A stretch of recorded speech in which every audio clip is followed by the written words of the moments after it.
Hey everybody, how the heck are ya? Long time no see. I apologize for the second long hiatus. However, I'm here today live on Twitch. So if you guys ever want to come see me on Twitch, twitch.tv/FastidiousYT. I'm actually there a lot more nowadays than YouTube. I'm going to try to even it out. I said I'm going to try a lot of things. We'll see what happens, but come see me on Twitch. Anyway, we're live on Twitch. We're going to do a reaction video to the new 4.6 update highlights that dropped. Exciting to see what's in store for us. I've heard it's a cool one, or there's some nice champions going out. I honestly have not looked, not even once yet. I told everyone in the chat, no spoilers, so let's just dive right in.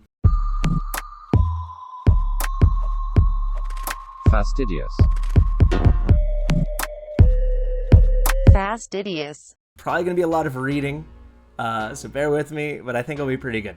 All right, update highlights 4.6. Hey everyone, blah, blah, blah.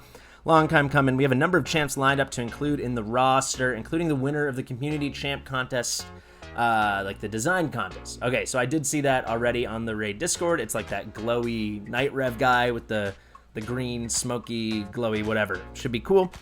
That's just an extra to go with the new Doom Tower rotation. Okay, we knew this was coming as well. Pretty exciting. I heard there's a bomb champ. We're probably going to hear a lot more specifics about that. There are going to be 2 brutal bosses, unlike anything you've seen. 2 awesome artifact sets that I'm very excited about. For me, that's the most exciting part of the Doom Tower. And a whole lot of rebalanced levels await you. Sounds like they're making it harder. On top of all of that, we're going to tweak the recently introduced clan quests and the shop. Yeah, you better. Okay, let's go into it. Doom Tower Rotation 3. Honestly, shout out to Polarium for like being all over the Doom Tower stuff, right? We're getting a new rotation like every 3 months. That's way better than I could have ever guessed they'd be able to pull off. And so far the bosses I think have been really unique. This guy is Bomb Boy, people are saying in the chat. Bommal. All right, let's get to him. There's going to be Doom Tower Rotation 3. I'm assuming there's 2 new champs like they said before. Yep. Some old bosses show up on various floors. Yeah, the affinities are gonna change. So just like in Doom Tower Rotation 3, where I think we kept, what did we keep? The Nether Spider and the Scarab King? Is that what we kept? Doesn't really matter though. Oh no, it was the Nether Spider and the Magma Dragon, right? People will correct me, I'm sure, in the chat, and you guys will be able to see. All right, Bommal the Dreadhorn. So it looks like, I saw a picture of this guy like a month ago when they first teased him. I think he's like a rhinoceros, which is like at once really exciting, but I kind of was hoping there'd be a rhinoceros skinwalker after we got Horpheries the hippo. I was thinking maybe we'd get Rypheries the rhinoceros or something, right? All right, I didn't realize they have a faction, Creatures of the Doom Tower. Okay, so he can be any affinity just like any of the bosses, so they're not going to let us know what affinity he's going to be this rotation. Kind of a bummer, but whatever. All right, his first default skill, AoE, attacks all enemies, Ruinous Crush. Decreases bomb detonation countdowns by 1 turn. Also instantly activates any HP burn debuffs on each target and decreases the duration of those debuffs by 1 turn. So I'm assuming he's going to be putting out HP burn. One thing that catches my mind is he says decreases bomb detonation countdowns by 1 turn. Is it just that we have on us, the enemies, or is it all bomb, detonation countdown? So if we put bombs on him, will that be helping us? Let's find out. Attacks all enemies, places an HP burn debuff on each enemy for 3 turns. There you go. And he's got this A1 that's going to activate those HP burns, so that's rough.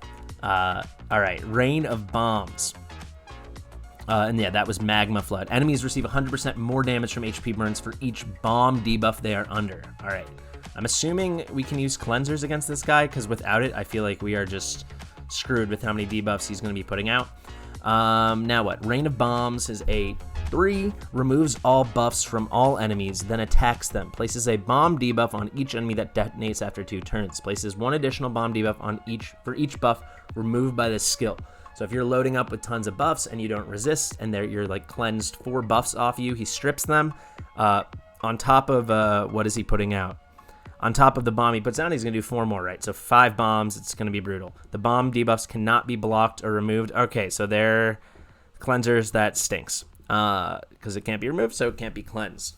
Dread Minions places I guess he's got 4 active skills, plays a 50% increase attack buff on Bommal the Dreadhorn. That's really important, and for 5 turns, which is crazy, because bomb damage, it's not critical, it's only based on attack, so him having higher attack, that's going to make it a lot harder for us. For 5 turns, then summons 2 Dread Bombs, okay, and grants an extra turn. So Dread Bombs are like little, like side adds he has, I'm guessing. I don't know.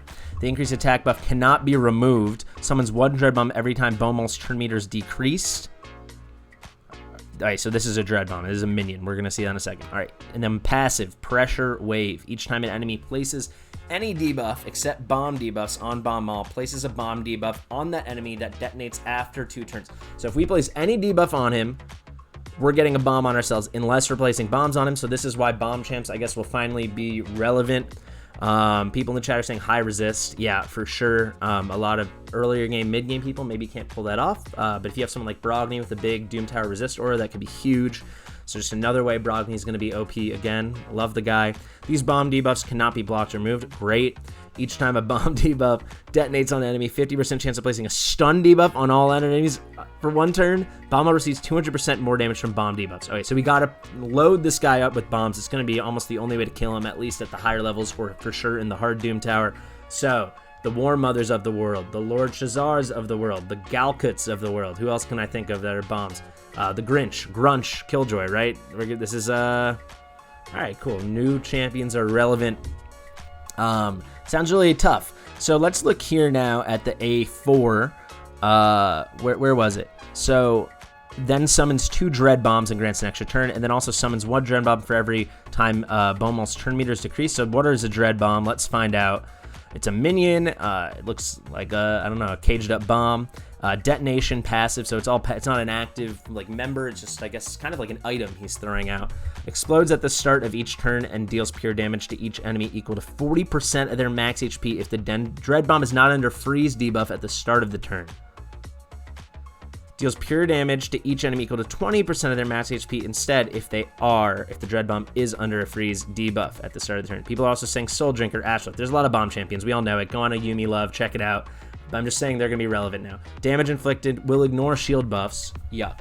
All right, short fuse. The Dread Bomb is immune to all debuff effects and sources of damage except for its own skills, freeze, and HP burn debuffs. Okay. Fills the Dread Bomb's turn meter by 20% every time it receives damage from an HP burn debuff. So you can't bring HP burn here, as we saw before with Rhino Bomb Boy.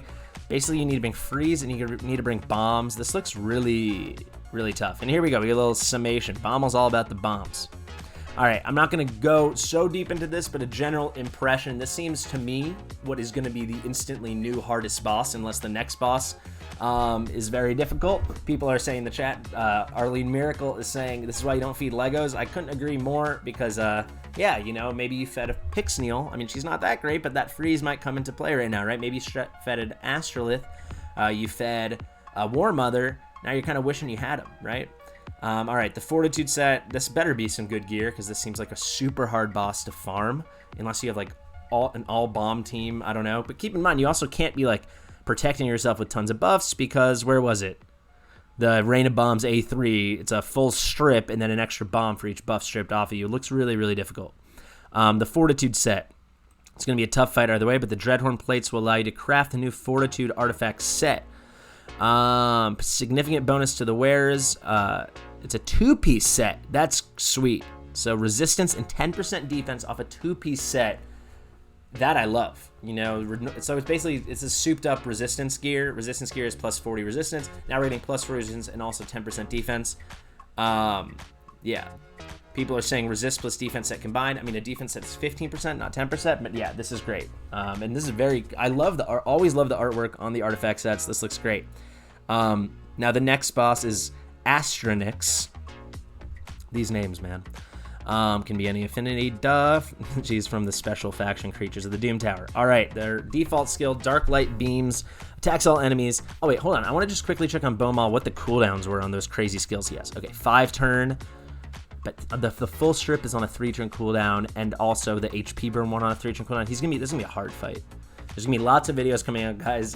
Maybe I'll have one, but I'm sure a million content creators will have one on how to deal with that guy. He looks tricky. You're gonna have to start booking and probably building at least 1 or 2 bomb champions, if not more. All right, Dark Light Beams on Astanyx. Attacks all enemies has a 100% chance of placing a leech buff on each enemy for 2 turns. Whatever. Will help her heal up, I guess. Dark Tendrils. The second active skill. Attacks all enemies, steals 1 random buff from each enemy according to the number of magic champions on the team. Steals the turn meter from each enemy according to the number of force champions on the team. 10% for each Force champion, 1 buff for each magic from before. Well, so what? Oh, there's something about Spirit at the end. Okay, has a 25% chance of placing True Fear debuff on each enemy for 1 turn. Chance increases to 25% for each. Reduces by 25% for each Void champion on the enemy team. Heals Astanyx by 10% of her max HP for each Spirit champion on the enemy team. All right, this is, I mean, it's very interesting. Like, this is a brand new mechanic, an affinity-based mechanic. You know, we have a couple of things, like I'm thinking, who is it? Is it Sissia Flametongue or no, it's Cardiel, maybe when paired with Sissia Flametongue, that is, he does a special effect against certain factions. And now we're getting affinity by affinity, and it's kind of like a pick your poison. Do you want to get your buff stripped with magic? Do you want to get a turn meter stole with force? Do you want to heal Astanyx up by using Spirit? Or do you want to like make it 100% True Fear? If you have 3 Void champions on your team, right? Then that's going to go up to 100% chance of her getting True Fear. That might be the way to do it, right? Like maybe you go, yeah, okay, here you go. Archer saying in the chat what I was just about to say, or what I was thinking of saying, is maybe the move here is you go full Void and then bring like a Skathix or something with super high resist, and there's your cleanser, you know? I think that actually, this does not seem as daunting to me as Bommal. Maybe you go full magic and you let your buffs get stolen, or you just build magic but a lot of resist, you know, Brogni, resist aura, like something to think about. All right, Fairy Storm. Attacks all, people are telling me just wait. Attacks all enemies. All living allies will team up and join this attack. Damage increases by 25% for each living ally. Are they talking about her allies or our allies? Does she have little minions? I'm definitely confused by this wording. Attacks all enemies, all living allies. I guess your allies will attack themselves? Okay, now keep going. Dark Abduction. Banish 1 enemy champion and spawn a mirror copy. There you go. Okay, so she makes like dark copies of your allies. There was like a Pokemon game where they did that, right? There was like dark Pokeballs. Okay, if anyone knows what I'm talking about, what game, I think it was on the GameCube. Please let me know. But I think we would like make a exact copy of your Pokemon, but it was evil. That's what this sounds like. Spawns a mirror copy of them onto Astanyx's team. Places a True Fear debuff on all enemies for 1 turn. Increases Astanyx's Dark Energy counter by 1. So we're going to hear about that, I'm sure, with the passive. So Fae mirrors the passive. Places a Perfect Veil on Astanyx, the Dark Fae, for 3 turns, and spawns mirror copies of all enemies on Astanyx's team at the start of the battle. Onto Astanyx's team. All right, so you're going to have to face off against your team. Spawns mirror copies of all enemies onto Astanyx's team every time her Dark Energy counter reaches 5. So you're starting off against your whole team, and then every time her Dark Energy counter reaches 5, which is happening at least every time the A4 is used, Dark Abduction, and then also places Perfect Veil and Astanyx's Dark Fae for 3 turns every time her Dark Energy counter reaches 5. Counter resets after it reaches 5. Is it the only way it's reaching 5 by Dark Abduction? Am I mistaken? Because that sounds like that will just happen every 4 turns. So maybe you just got to kill her real quick. I'm not sure. It looks very, very, very tricky. This crazy ally attack using your own allies against you when she makes the dark copies. I don't love it. Hopefully this lethal set is great. Let's see what they say. Astanyx is the second boss you'll face in the new rotation. She comes with unique game mechanics. She starts the battle concealed by a Perfect Veil and has extra copies of your champion fighting at her side. She'll also be able to banish your champions. Crazy. New status effect that the effective champions out of the fight can only sustain damage, be targeted by debuffs or buffs, and so on. Only way for them to return is to destroy the mirror copy. Wow. It's like a dodgeball match. This is crazy. Cads is saying if you survive 20 turns, you're dead anyway. Perhaps that will be the case. Finally, Astanyx gets different bonuses based on the affinities present in your team. Yeah, we saw that. Perfect team comp. Yeah, there's going to be a lot of experimenting. So there's probably going to be some big meta that arrives here. This looks really hard. You gain Fae Spears and you can create Lethal Gear. So let's see. Lethal Gear, it's a 4-piece set that lets the wearer ignore 25% of the target's defense and 10% crit rate. Okay, so it's a crit rate plus Savage set. This is going to be like the OP #1 set in the game for like arena nukers now. Basically, you're getting a full Savage set, 25% ignore defense, and then almost basically a full 2-piece crit set, which would be 12%. Here it's 10%. So this is insane. Awesome for any self-respecting damage dealer. Yeah, this is a crazy, crazy, crazy thing. Also released a dedicated video. We'll watch that another time. Go check it out. You can find the link for this in the description of this video. This forum post. Or just check it out on Discord or the raid website, the Polarium.com forum website, I mean. All right, clan changes. This is where it gets juicy. As always, we've monitored player feedback. So what? They found out that we frickin' hated it? Great. With our feedback in mind, aka that we frickin' hated it, we're taking steps to rectify the issues. All right, first of all, we never intended for clanmates to fight one another for clan quests. How did you not see that coming, though?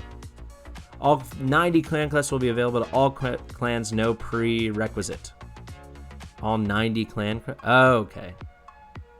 What? Do they mean available to all clan members?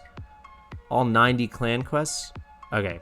It must be a good thing. So I guess the levels... do we unlock more clan quests as we go up levels? I'm assuming that was the case, so now there's way more options, and we can take 3 apiece, 30 clan members, so each week we can all take a maximum of 3. That's cool. Elite clan quests are now available starting from level 1. That's great. People are confirming that my assessment was correct. All right, so that's great. So then everyone can do a full 3 every week. That's good. Still need to cooperate to get the best results. Of course, it's up to the clan leadership to establish rules around teamwork. Yeah, as it should be. I like that. Basic clan quests will grant 100 clan gold instead of up from 50. That's great. I'm very happy that I've been buying my Yannicka fragments now for getting even more gold. Expert from 150 to 200, and elites from 3 will go from 300 to 350. So we're getting an extra 50 across the board. Love it. Why not? While some clan quests will indeed be simpler to complete than others, higher tier challenges will offer more significant rewards. Duh. Finally, slots 3 and 5 in the clan shop will no longer feature affinity potions. They've added chests with revenge accessories, 5% chance to counterattack. So if you get 3 revenge accessories, constant 15% chance to counterattack. Combine that with like retaliation or avenging. I wonder if those counterattacks from the revenge procs can crit. I'm assuming they can, since they don't say they can't. We hope that these steps will resolve some of the issues. Yeah, I actually think they will. They did a good job. Good for them. Apparently, we could only get 90 quests at level 10. Now we can do it from level 1. That's kind of huge. Good job. All right, Roric Wormbane. We're going to call him Wormbane. We're going to call him Wormbrain. All right, Wormbrain. He looks like Farrakhan's dad, if you haven't seen the artwork for him yet. He's a cool champion. I'm not going to go deep dive into him. I'm sure there's other content out there where people break down this, but this is the new Fragment Summon champion. He looks pretty cool, very unique, particularly with his A3, but let's just go through it really quickly. Wormbrain Slayer Hammer. Attacks one enemy 2 times. Each chance has a 40%, 50% chance when booked of placing a stun debuff, so double hitter, 50% on each hit, single target. Each hit will fill this champion's turn meter by 15% if there's not a stun debuff after the turn, after the hit. So can be a fill up to 30%. Could be interesting if you don't want to use him for crowd control, don't want to use him to actually land the stun. Don't build him with much accuracy, and then you're guaranteeing you're getting that 30%. We'll let him turn cycle more, which will let him go around to his other moves, particularly the A3. Attacks one enemy, 80% chance, 100% chance when booked out of decreasing the target's turn meter by 75%. So you're going to want to put accuracy on this guy, let's be honest. If the skill it's called Dragon's Rage, by the way. Dragon Rage. If the skill fully depletes the target's turn meter, also has an 80% chance of placing a stun, so 100% chance when booked. Cool, single target, kind of a bummer, but cool. Seems very decently PvP to me, like a complete kind of double turn lockout. You take all the turn meter, or you deplete all the turn meter and then also a stun. So they're kind of missing like a turn and a half to 2 turns. And then I like. Oh wow, I didn't see this. Wow, okay. Thank you very much, cats. This actually is a game changer for this. I did not realize this. Also has an 80% chance of placing a stun debuff on all other enemies for 1 turn. So that's huge. So what we've got to hope here, so it's an AoE stun 100% chance, and he places it on all other enemies. So affinity won't really matter then, right? Because he's not making contact. It's a non-attack, like attacking move on the other enemies. That's very cool. Debuff effect. I wonder with AI if they will have him target champions that have 75% turn meter or less to ensure this happens. Otherwise, you'll be using it on manual, but he could be really good for the arena, I think, with a move like that. The A3 is the most unique part about his kit, in my opinion. So the basic attacks one enemy will ignore 50% of the target's defense. Ascended attacks one enemy, ignores 50% of the target's defense. Oh, and you get the passive effect. And the passive effect's what's really cool. You gotta send this guy. We'll always use this skill instead of the default skill when counterattacking. This skill will not be blocked by block active skills debuffs. That's so huge. Like, if you build this guy with a Savage set or with this brand new set, the Lethal set, right? You get a 25% chance ignore damage base plus 50% chance ignore damage from this skill. and then you put him on a team with like a Skull Crusher or a Martyr or a Valkyrie, a counterattacker kind of team. You know, you build him in an Avenging set, you build him in a Retaliation set for Clan Boss, would probably be better. And against the Clan Boss, because that's what I'm thinking, he's going to be counterattacking with this big boomer of a move. I'm assuming the multipliers are good. Even if the multipliers are average, ignoring 75% of the defense is going to be awesome.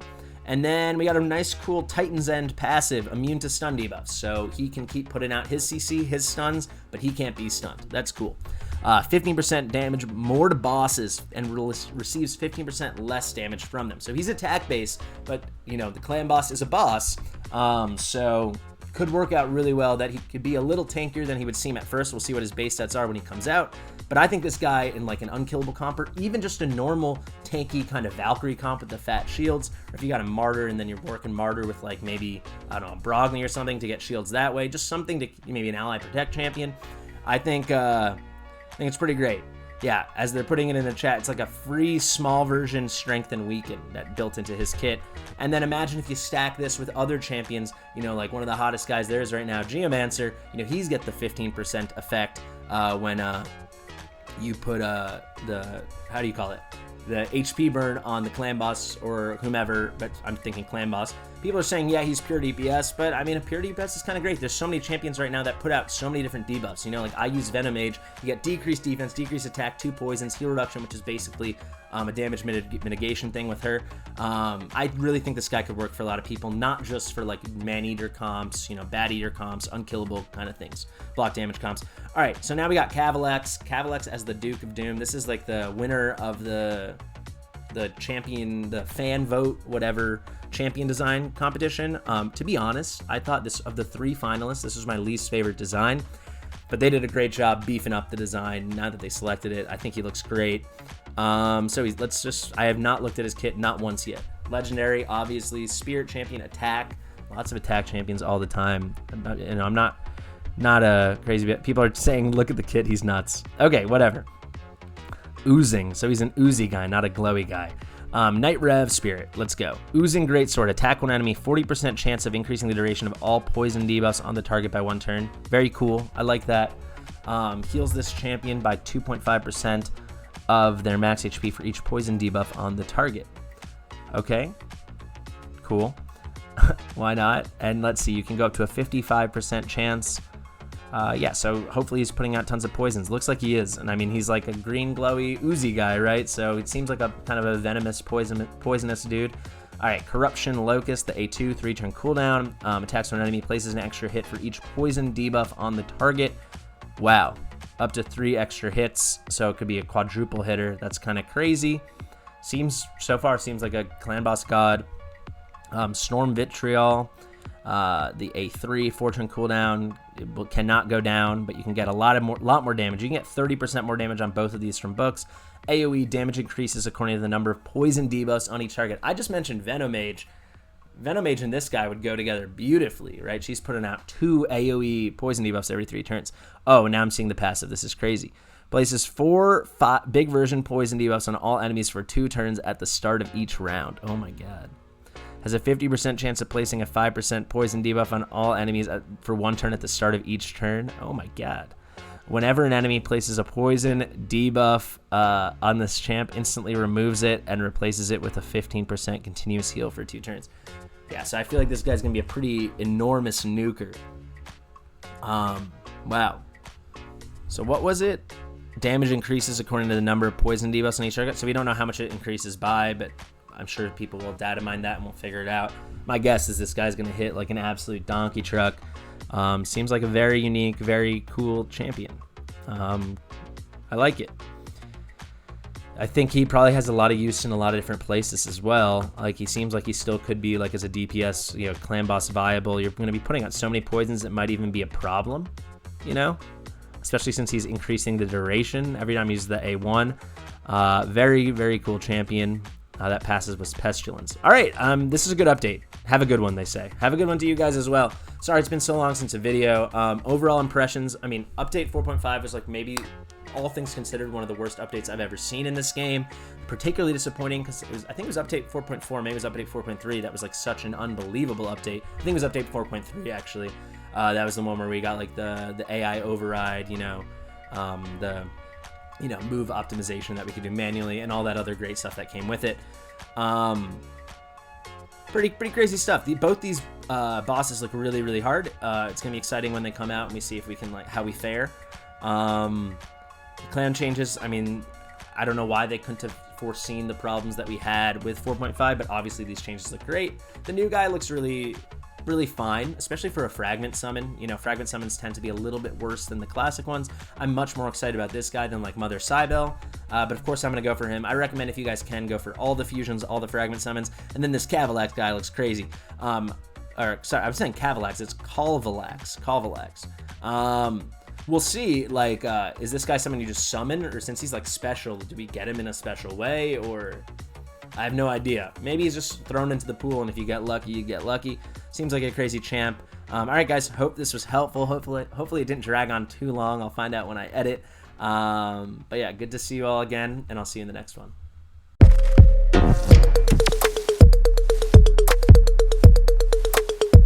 Fastidious.